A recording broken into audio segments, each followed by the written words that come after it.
We're going to be doing income taxes. You know that every person, whether it's an actual person or a legal entity that is regarded as an actual person, whatever income they earn, they have to be taxed on it. Today, we will simply be doing income tax, which is an expense. Please don't be confused by the word income. Income tax incurred by any business is an expense. I will first start with the definitions. A company is seen as a juristic person from the legal point of view, meaning that it can sue and be sued, it can own assets, and its income belongs to itself. It can pay dividends, and as a result, any income it earns, it needs to pay tax on it. A juristic person that earns income in South Africa is required to pay tax on taxable income.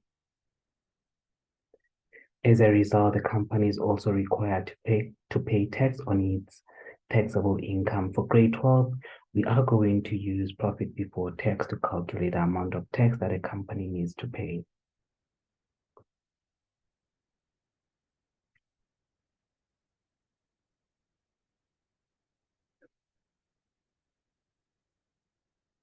The company's tax is calculated as a percentage of profit before tax as determined by the Minister of Finance. So the Minister of Finance has a right to change company's tax rate from year to year. Note that the tax rate may change from one year to another. And at the moment, the company's tax is at 28% per annum. Please note that this must be an annual amount. Please note that whenever you calculate income tax, it'll be a percentage of profit before tax. And whatever amount you get there, it's an annual amount for that year, which is an actual expense incurred when it comes to tax. That's what SARS considers to be tax for all of the company's net profits. However, when you go to university, they will show you different ways of how you're going to calculate tax. It is not just based on your taxable income. It's not just based on your profit before tax. It is actually based on your taxable income. We've got taxable income, we've got exempt income, we've got deductible expenses and non-deductible expenses.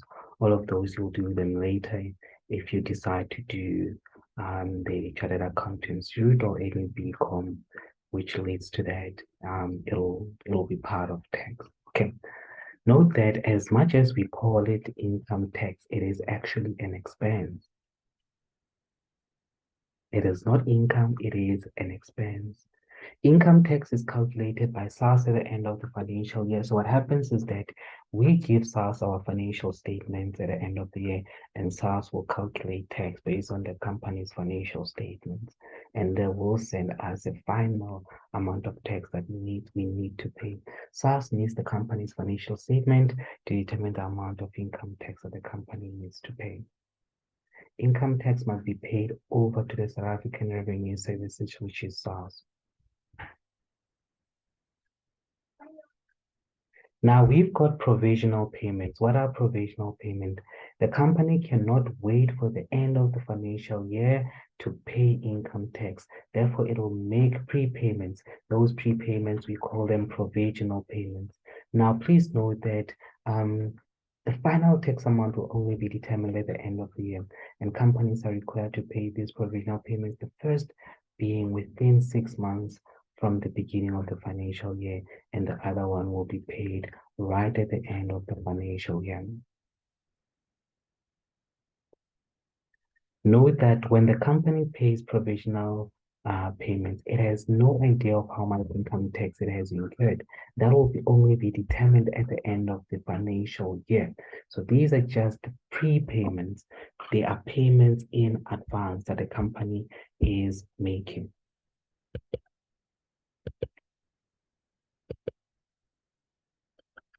How do we account for these provisional payments? First of all, we will simply record them in the CPJ in the month that they were paid.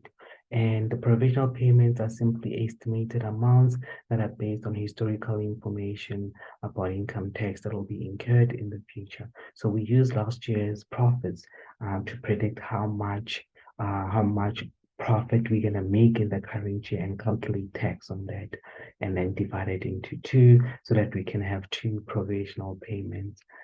Now, as I've said, these provisional payments are simply income tax prepayments. We are creating an asset because we are paying SARS for something that we haven't yet incurred. Therefore, SARS owes us that money until we actually incur the actual income tax at the end of the financial year.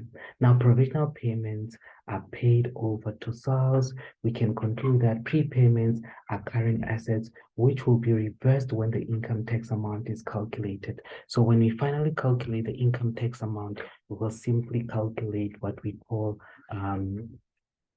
it's either an asset or it is a liability. Now, if our prepayments are more than the final income tax amount, then we're going to have an asset. If our prepayments are less than the actual income tax amount, then we will owe SARS that amount, meaning that we need to top up a payment and make the third payment, of which we will discuss shortly. As I've said, the prepayments will be recorded in the CPJ, and the accounts affected will be that we are going to create the current asset, which is SARS income tax, and our bank account will decrease. SARS income tax, because it's a prepayment, and it will remain as such until the final tax amount is calculated, and our bank will simply decrease because money went out.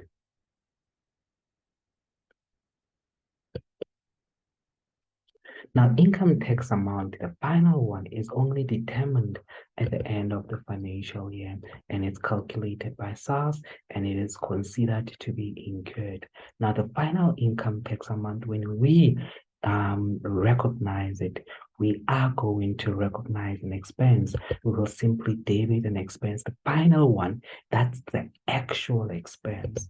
We are going to debit an expense because expenses go up on the debit side, and we are going to credit SARS income tax. That is because the prepayments that we recognize are now going to decrease. Now, note that if the final income tax is way more than the prepayments, we are going to have a liability because it means we paid less than we were supposed to. And if our final tax amount is less than the prepayments, it means we have an asset, meaning that we are allowed to claim that money back from SARS as a refund.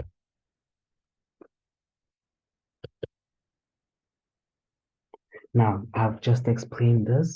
If your prepayments are less than the final tax amount, we are going to recognize a current asset, which is SARS income tax. That is the liability, that is the person that we actually owe. That is, if our income tax is greater than the provisional payments, we are going to have a liability. And that liability, which is a current liability, will be recognized in trade and other payables. Only the excess amount will be recognized in trade and other payables as a current liability. Now, note that the current liability will only result if our final income tax amount, as determined by SARS, is greater than the provisional payments. So the provisional payments, the prepayments that we made, didn't cover the whole tax expense for that year. That is why we have a current liability, and that current liability must be paid within 12 months of the following financial year. To be precise, it must be paid within 7 months. We will have a current asset when our income tax amount is less than the provisional payments. It means that we overpaid. So the excess amount that we overpaid to SARS, we are going to record it in trade and other receivables as it is a current asset. Now, this is how it looks like. If our financial year starts on the 1st of March, we are going to make the first provisional payment on the 1st of September, and that payment will go straight to SARS. And then we're going to make our second provisional payment towards the end of the year or at the end of the financial year. And that provisional payment, remember, these are just payments you're making to SARS, will also be paid over to SARS.